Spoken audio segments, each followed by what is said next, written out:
오늘 우리에게 주시는 하나님의 말씀 보도록 하겠습니다. 구약성경 창세기 14장 1절로 24절까지의 말씀입니다.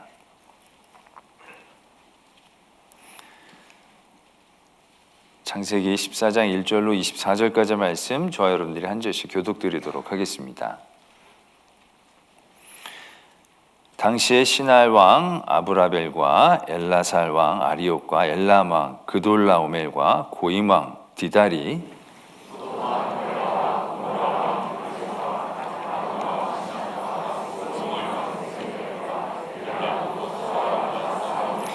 이들이 다 시딤 골짜기 곧 지금의 염해에 모였더라.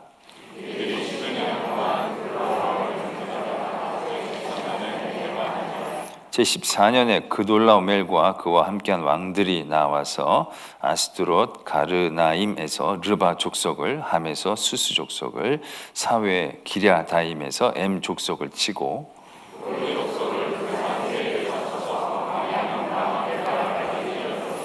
그들이 돌이켜 엠비스밭 곧 가데스에 이르러 아말렉 족속의 온 땅과 하사손 다말에 사는 아모리 족속을 친지라.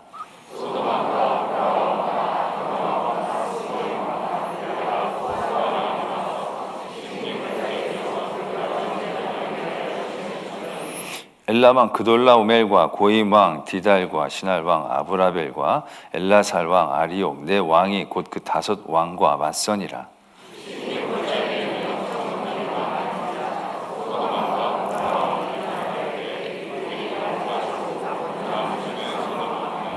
네 왕이 소돔과 고모라의 모든 재물과 양식을 빼앗아 가고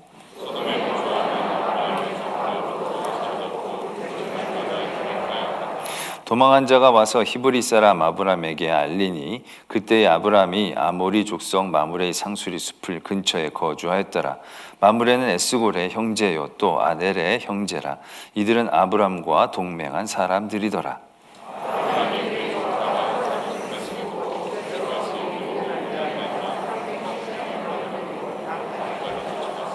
그와 그의 가신들이 나뉘어 밤에 그들을 쳐부수고 다메섹 왼편 호바까지 쫓아가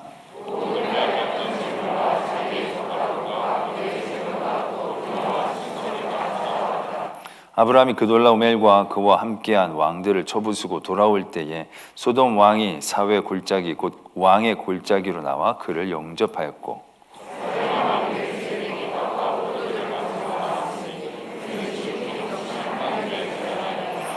그가 아브라함에게 축복하여 이르되 천지의 주제이시오 지극히 높으신 하나님이 아브라함에게 복을 주옵소서.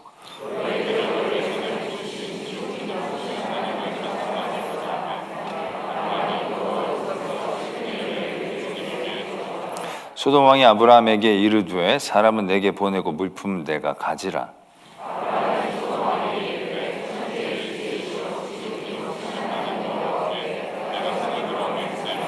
내 말이 내가 아브라함으로 치부하게 하였다 할까요? 내게 속한 것은 실 한 오락이나 들매끈 한 가닥도 내가 가지지 아니하리라.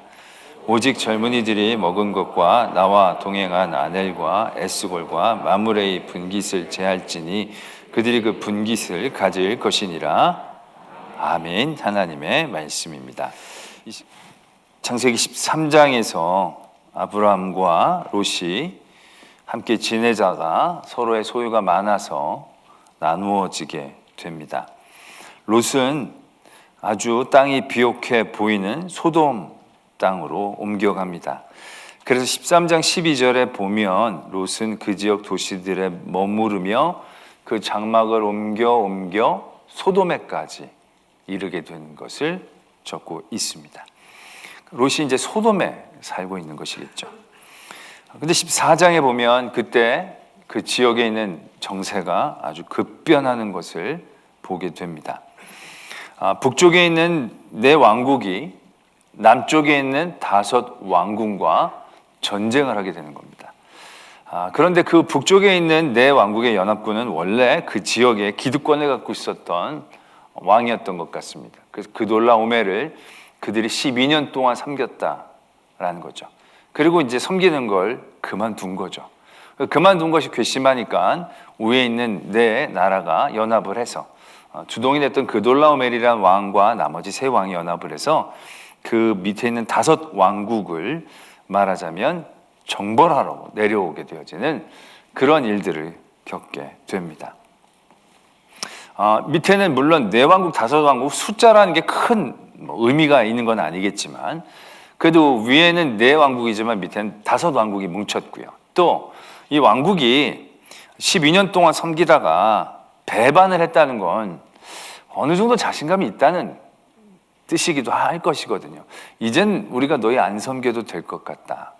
이런 판단을 내렸었겠죠. 어느 정도 자신감이 있는 가운데에 전쟁을 하게 됩니다. 4 왕국이 쳐들어와서 여매 옆에 시딤 골짜기에 진을 친 거죠. 어떻게 보면 이 소돔과 고모라가 포함된 5 왕국은 홈그라운드에서 전쟁을 하게 되는 것을 의미를 합니다. 이미 5 왕국이 함께했고 또 어느 정도 자신감이 있었기 때문에 반항을 한 것이겠고 또 홈그라운드에서 싸우는 전쟁이기 때문에 싸워볼 만한 싸움일 수도 있었을 것입니다. 그런데 결과는 여지없이 패하게 되죠. 그러면서 이렇게 적혀져 있는 대목이 있습니다. 10절에 보면 시딤 골짜기에는 역청 구덩이가 많은지라 소돔 왕과 고모라 왕이 달아날 때 그들이 거기 빠지고 이렇게 이제 적혀져 있습니다. 그곳이 그러한 곳이라는 것을 이 홈그라운드에 있는 사람들은 잘 알았을 것입니다. 그래서 그 지형을 충분히 이용하면서 전쟁을 했더라고 한다면 훨씬 더 유리한 싸움을 할 수 있었을 터인데 오히려 그들은 그들의 유리한 점을 이용하지 못하고 그 함정에 자신들이 빠져서 큰 피해를 입게 되는 것을 보게 되죠. 그러면서 12절에 이렇게 적혀져 있습니다.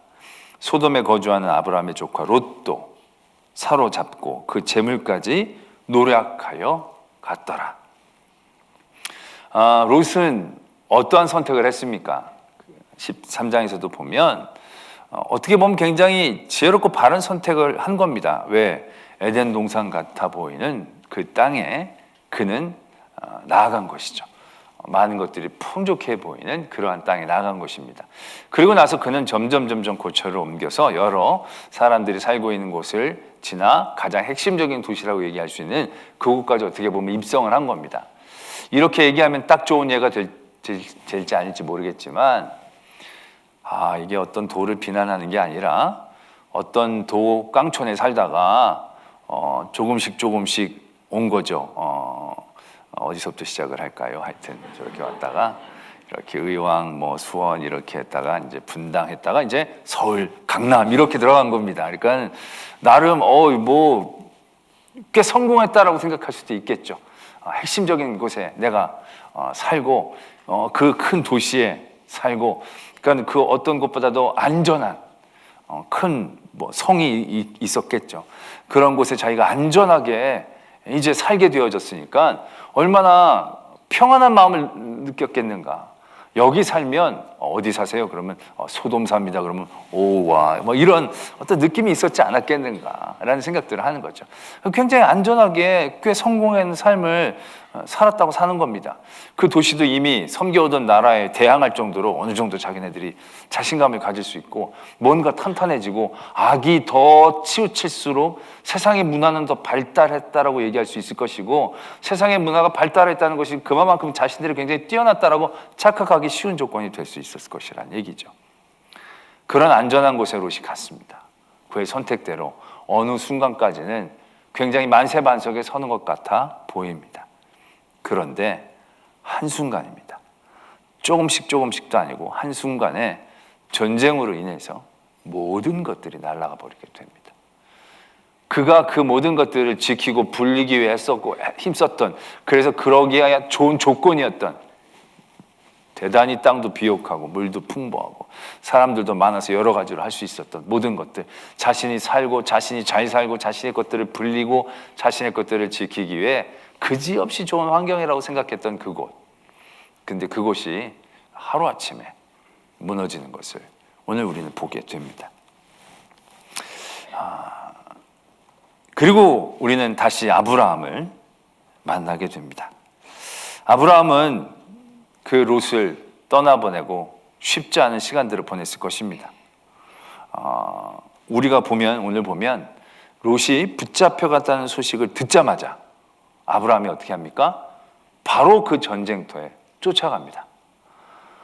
거기가 어디라고 갈 마음을 갖겠습니까? 이미 5나라가 뭉쳐서도 이기지 못한 그 나라.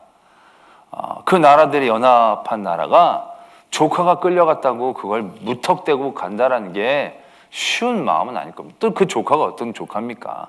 자기 같이 안 있겠다고 떠나간 조카거든요.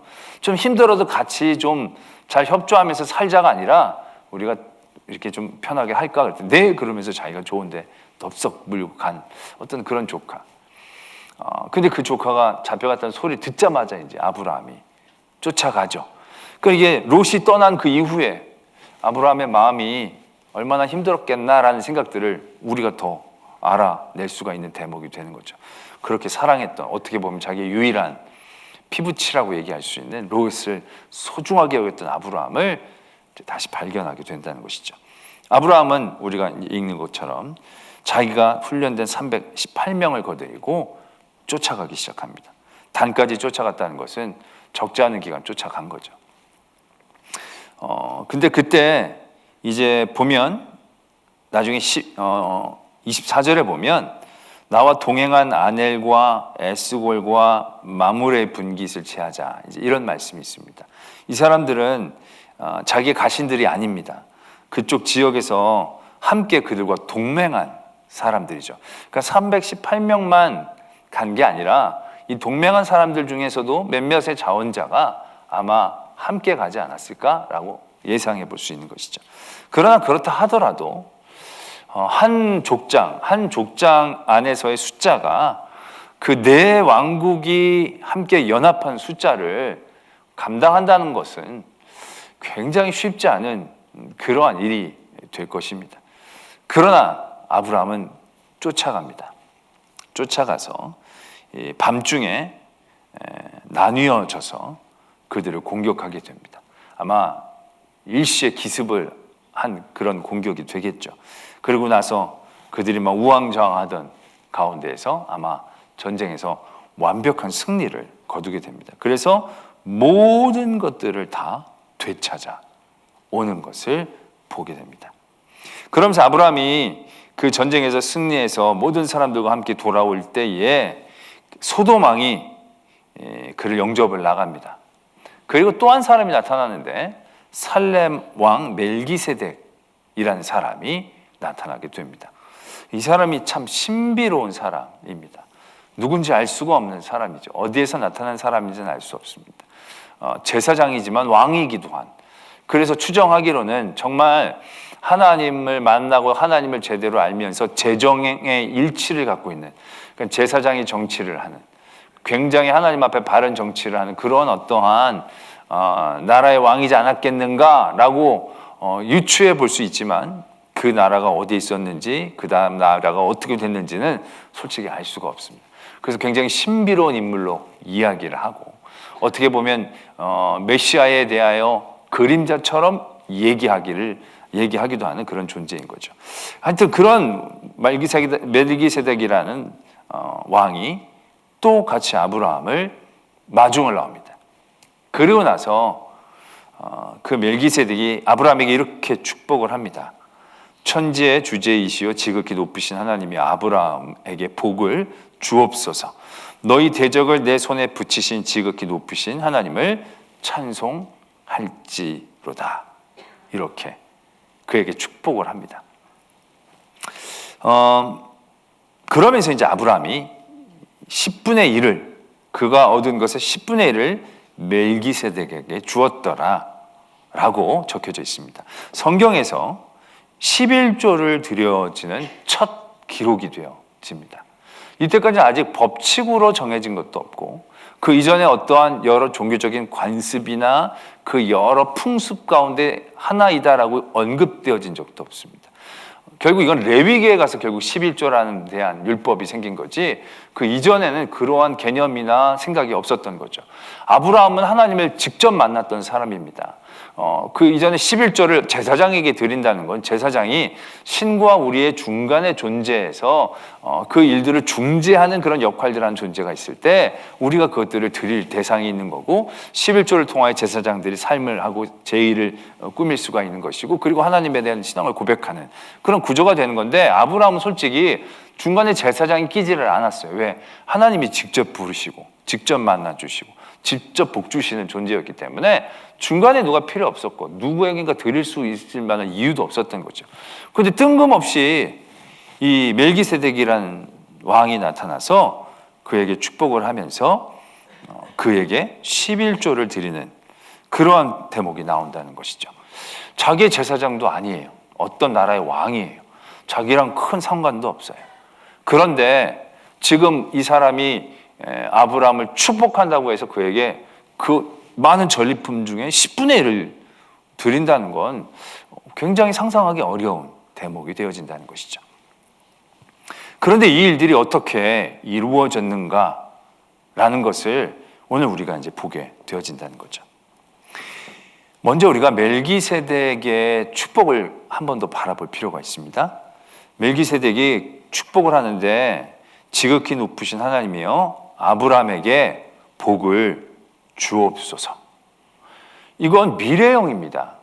근데 지금 솔직히 복을 받은 거거든요. 어떻게 보면 전쟁에 나가서 다 이기고 전리품을 지금 바리바리 싸들고 들어온 거예요. 그러니까 천지의 주제이시여 하나님께서 복을 주심에 감사를 드립니다. 뭐 이렇게 고백을 하는 게, 축복을 하는 게 더 맞는데 복을 주옵소서. 이미 많은 복인데도 이게 아니라는 거예요. 복을 주신다는 거예요. 그리고 나서 뭐라고 얘기하시냐면 너희 대적을 내 손에 붙이신 지극히 높으신 하나님을 찬송하리라. 이렇게 얘기하는 거예요.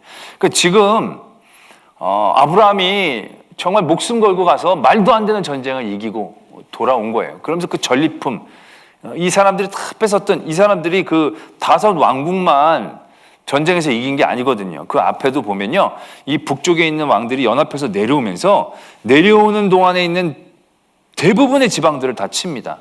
그래서 그들이 가데스에 있는 아말렉 족속, 아모리 족속, 그 족속들을 다 쳐가지고 내려온 거예요. 그러니까 그 전리품들이 바리바리 다 쌓여 있게 되는 거죠. 굉장히 적지 않은 양이 되어졌을 것입니다.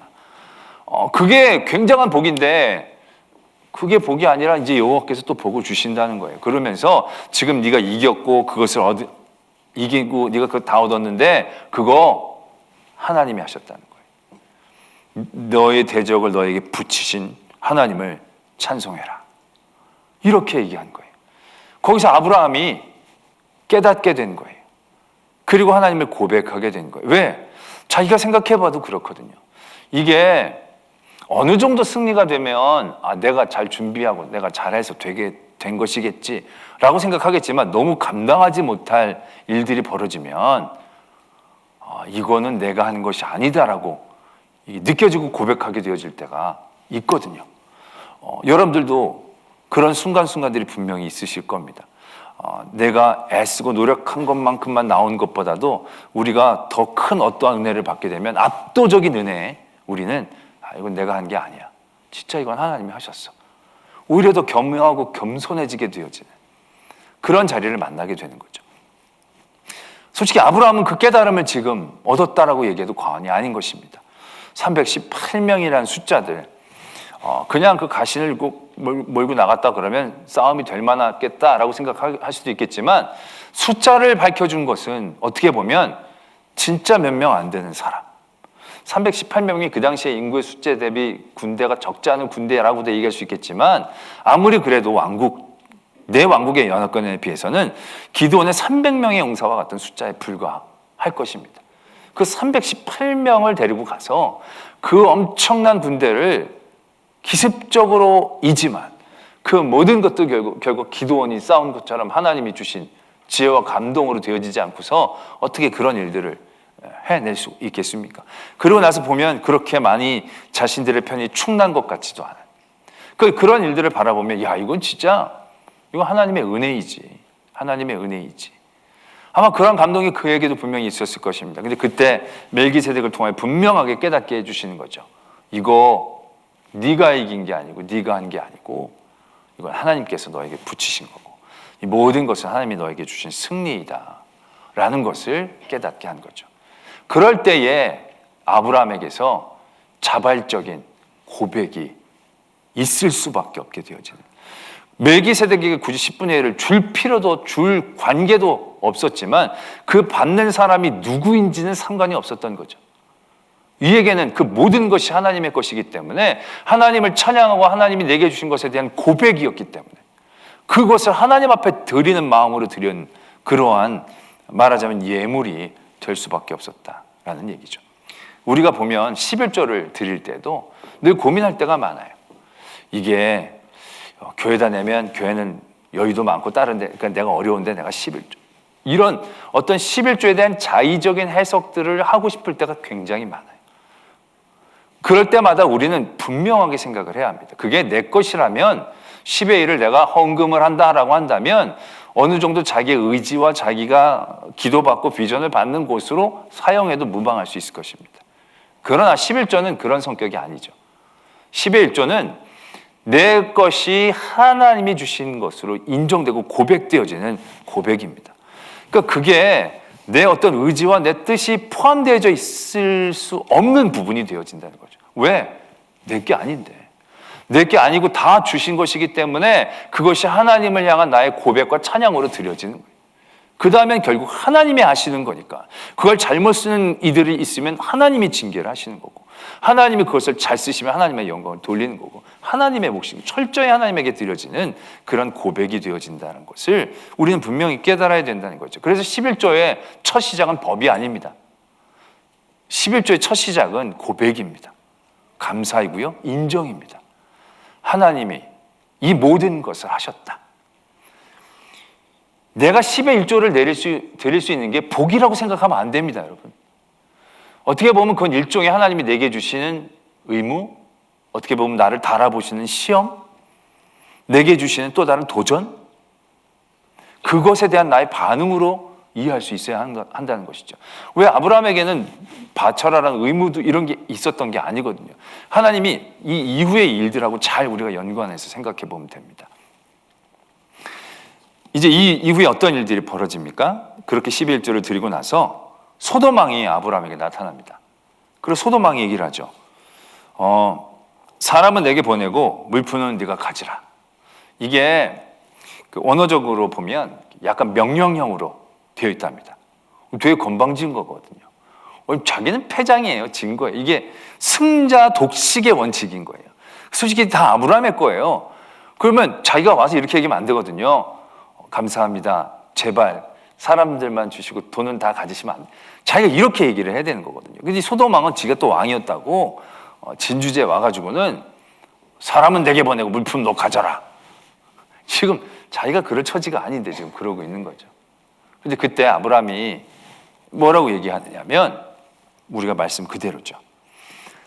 내가 하나님의 이름을 맹세하는데 네 말이 내가 아브라함으로 치부하게 할까 하여 내게 속한 실 한 오락이 들매끈 한 가닥도 내가 갖지 않겠다. 대신 내가 함께했던 젊은이들이 먹는 것과 함께 동맹했던 자들이, 그들은 어쨌든 나랑 동맹 관계이지만 나랑 가신 관계는 아니니까 그들도 그런 부분에 대한 바람이 분명히 있었던 사람들이니까 나는 하나님께 신앙 고백을 하지만 이 사람들은 그런 게 아니니까 이 사람들의 몫은 주겠다. 아브라함도 이제 명령형으로 얘기한 거예요. 그러면 안 되겠습니까가 아니라 내가 그렇게 하겠다. 이제 얘기를 하면서 정리를 한 거죠. 어떻게 이럴 수가 있었을까? 생각을 해봅니다. 아니 그 시대에 전쟁을 해서 목숨 걸고 가서 다 찾아온 건데 그걸로 이제 뭘 할지 너무너무 할 게 많고 막 자기가 뭘 해도 뭐 할 게 많을 거 아니겠어요. 이것도 주신 것이 하나님의 복이다라고 생각하고 누려도 될 것 같은 생각들을 가질 수 있게 되는 대목이다라는 얘기죠. 근데 거기서 아브라함이 이런 식으로 나타난다는 거예요. 내가 부자가 되게 네가 만들어줬다 얘기할까 두렵다. 나는 하나님으로부터 복을 받겠다. 이런 생각을 한다는 거죠. 솔직히 이건 이런 고백과 이런 생각일 수도 있지만 소돔 땅이 어떤 땅이에요? 악한 땅이에요. 소돔 왕도 착하고 의리를 지킬 사람이 아니에요. 근데 사람을 달라 그랬다? 그 사람을 줬어요? 그럼 소돔 왕이 가만히 있겠어요? 그 악한 사람들이 자기 것도 다 있는데 나중에 어떻게 나올지 모르는 거예요. 어쨌든 소돔은 나라이고 아브라함은 한 부족에 불과한 거니까 쉽지 않은 싸움이 될 수도 있을 거예요. 그걸 가졌다가는요, 늘 항상 네가 나 때문에 부자가 됐다 이런 마음은 결국 너는 나 때문에 부자가 됐고 네 거는 내 것이 많고 너 이제 충분히 많고 우리는 뭔가 필요하고 내 걸 다시 내놔야 되지 않겠느냐, 그런 데까지 충분히 나갈 수 있는 위험한 상황이라는 거죠. 그러니까 이후에 여러 후환들을 철저히 배제할 수 있는 굉장히 정치적인 결단, 지혜로운 결단이라고도 얘기할 수 있어요. 근데 이거는 정치적인 결단을 뛰어넘는 지혜인 거죠. 이런 것들을 모두 깨달을 수 있는 지혜인 거죠. 근데 이런 지혜가 어떻게 생길 수 있었는가라는 것입니다. 이게 내가 전쟁을 해서 내가 그 모든 것들을 얻어서 이것이 내 것이다라는 생각에 갇히면 이러한 지혜까지 절대로 이루지 못합니다. 이러한 생각을 해낼 수가 없습니다. 이거 아까워서 속상해서 절대로 이런 결단 못합니다. 그런데 아브라함은 11조를 멜기세에게 드리는 이 순간, 고백되어지는 그 순간 그 11조를 통한 지혜를 얻은 거예요. 아까 제가 뭐라고 말씀을 드렸습니까? 그렇게 해서 얻은 많은 것들이 그에게 온전히 누려야 될 자기의 것으로 이해되고 인식된 게 아니라는 거죠. 하나님의 것이라는 겁니다. 하나님의 것이라고 인식되어지는 그 순간 그것을 통하여 어떻게 하면 더 하나님께 영광을 돌려야 할지, 하나님이 어떻게 하시는 걸 기뻐하시고 좋아하실지 거기에 대해 생각할 수 있는 여유가 생기는 거죠. 아니, 지혜가 생기는 거죠. 이게 내 것이라고 생각하면 그런 데까지 넘어가지를 못합니다. 내가 이걸 어떻게 쓰지? 어떻게 저축을 하지? 어떻게 지키지? 이런 데 금방 매몰되어지고 말 것이죠. 그러나 이 모든 것이 하나님의 것이라고 생각했을 때 우리가 무엇인가를 청지기처럼 뭘 맡으면 그 다음에 어떻게 됩니까? 이거 내가 어떻게 내 걸 만들지? 이런 생각 안 하잖아요. 어떻게 하면 불리지? 어떻게 하면 관리를 잘하지? 어떻게 하면 이 주인이 기뻐하시게 하지? 결국 그런 생각을 해낼 수밖에 없는 거죠. 아브라함이 지금 그러한 지혜 자리를 얻게 되어졌다는 것입니다. 이후에 그런 사회적인 정치적인 문제의 소지들을 다 방지하는 그런 지혜이기도 하지만 그는 그 물질을 가지고 가장 하나님을 기쁘시게 하나님께 영광을 돌리는 일이 무엇인가 생각할 수 있었던 거죠. 그리고 생각을 해봤더니 이걸 내가 다 먹으면 마치 소돔 왕이 내가 저거 다 내 거였는데 라고 그럴 수도 있겠구나. 그럼 내가 지금 솔직히 318명의 가신을 거느렸다? 이건 자기 부족의 자기 한 그 팀의 숫자가 적어도 한 1000명 가까이 되는 거예요. 남자만 318명이니까. 그러니까 이게 이미 아브라함이 적지 않은 크기의 부족을 이루고 있다라고 과언이 아닌 거죠. 그러니까 이미 하나님이 주신 축복으로 그렇게 많은 부자가 된 거예요. 그 부마저도 묻히게 될까? 이게 다 하나님이 주신 건데 하나님의 영광이 아니라 마치 소돔이 이건 아니지. 내 이 모든 상황들을 통하여 어떻게 하면 하나님이 나타나고 하나님께 영광을 돌릴 수 있을까? 거기에 대한 생각이 될 수밖에 없는 거죠. 왜? 이 모든 것이 하나님의 것이니까. 하나님이 주신 것이니까. 우리가 물질의 뿐만이 아니라 우리가 우리의 시간 모든 부분에 있어서도 11조를 드려야 된다는 그런 도전들을 적지 않게 받습니다. 우리가 시간에 11조를 드린다? 그건 무엇을 의미하는 것입니까? 내가 11조를 드리고 10의 9는 내 마음껏 써도 되는 겁니다 라고 생각하는 게 맞는 생각입니다. 아니거든요. 우리가 11조를 드린다고 10%만 드리고 90%는 내 마음대로 써도 된다라고 주시는 그러한 마치 세금 떼내듯이 우리가 떼내는데 11조는 고백이지 세금이 아니에요.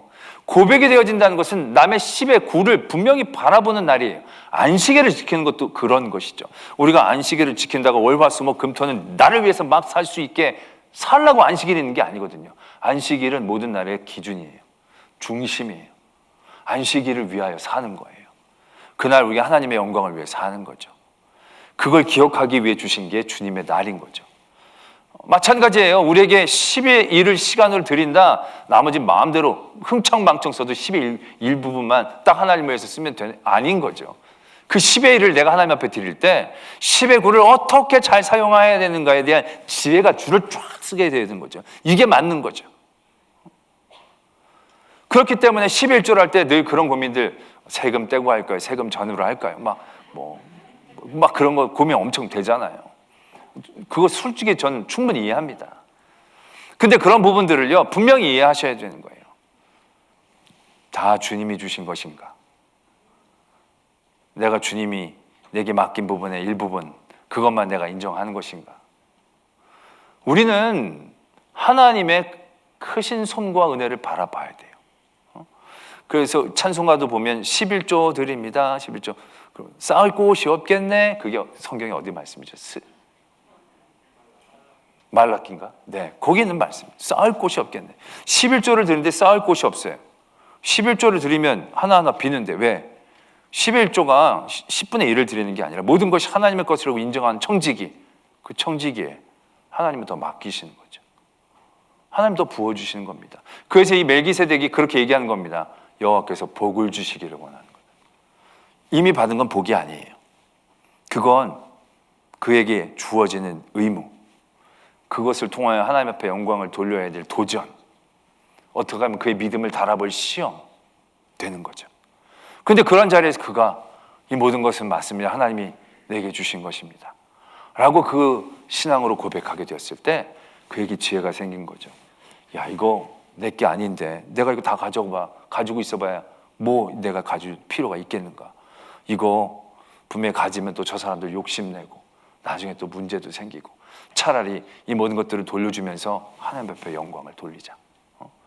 내가 너 때문에 부자가 됐다는 소리를 듣고 싶지 않고 오직 하나님만 영광을 나타내기를 원합니다라고 고백하자 라는 그런 지혜의 고백들이 이제 아브라함에게 있어지는 거죠.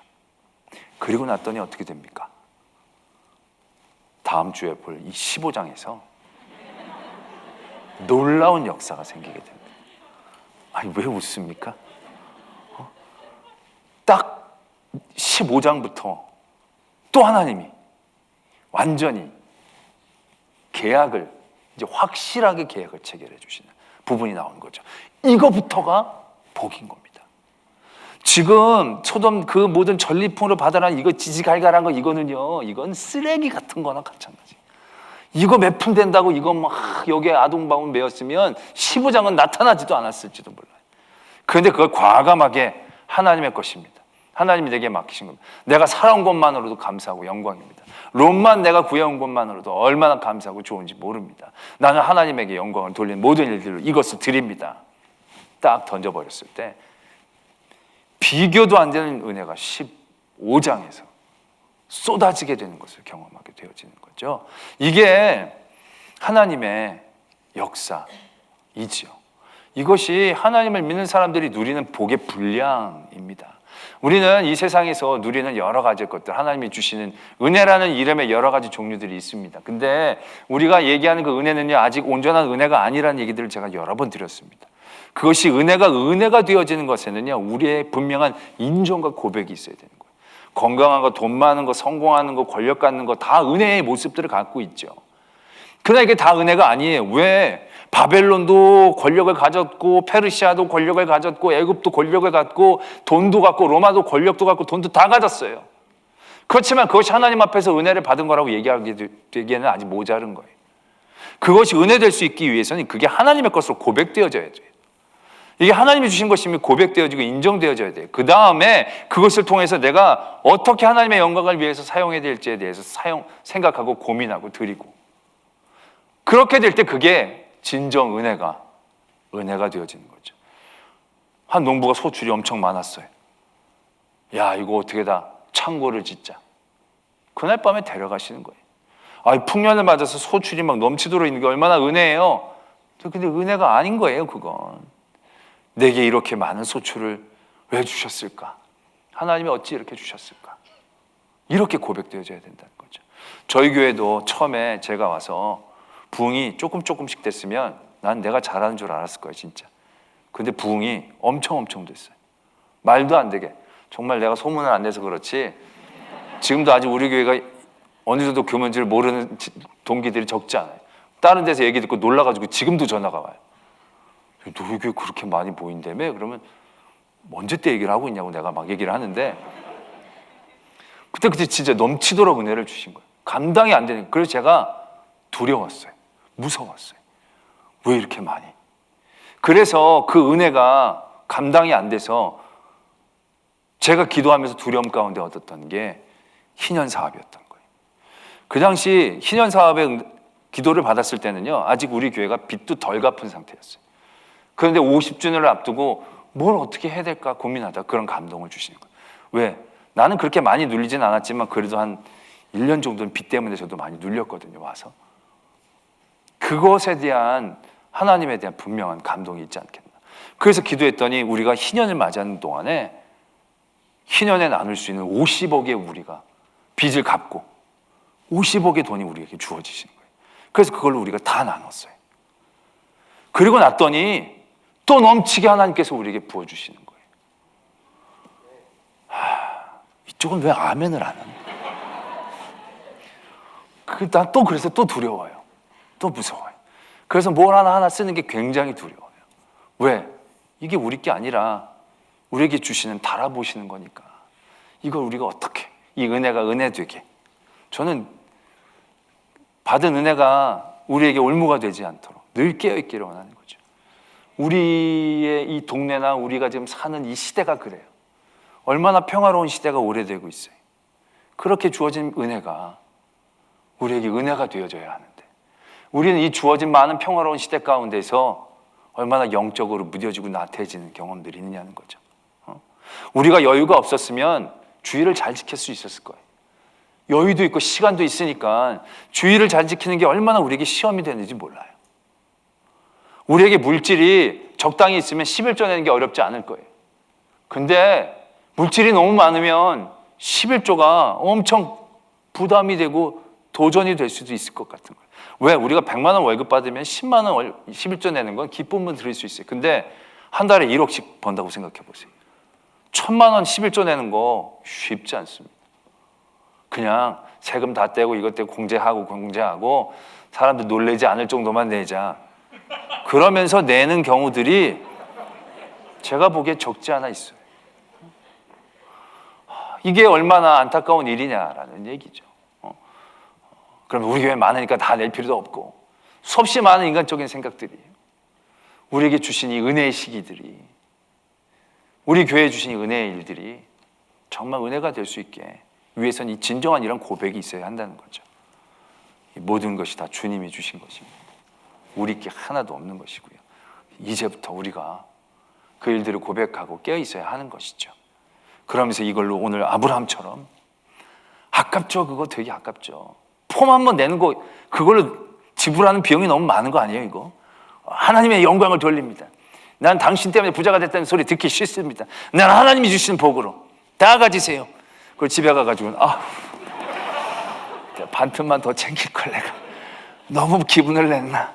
우리가 이럴 때가 얼마나 많습니다. 근데 이게 기분으로 하면 그렇게 되는 거죠. 근데 진짜 고백이 되면 전혀 생각이 들지 않죠. 왜?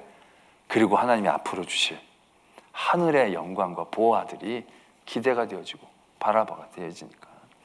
오늘 이 아브라함의 10의 1의 고백, 이것은 10의 1에 대한 고백이 아니라 모든 것이 하나님이 주신 은혜임을 깨닫는 고백이고, 그 이후에 내가 쥐고 내가 갖는 것이 아니라 그것을 통하여 하나님 앞에 영광을 돌렸을 때 그 다음에 주실 은혜가 진정한 은혜이고, 비교할 수 없는 세상의 것과는 비교할 수 없는 하나님의 놀라운 은혜가 되어진다는 사실들을 깨닫고, 거기에 반대해서 롯이 경험하고 있는 이 비참한 시간들, 그러나 이 시간 이후에도 롯은 깨닫지 못하고 계속 그곳에 머물러 있게 되어지는 그 안타까움을 통해서 우리가 하나님을 붙잡고 하나님을 선택한다는 것이 얼마나 큰 은혜이고 복된 시작인가를 깨닫고 감사할 수 있는 그러한 은혜가 있기를 소망합니다.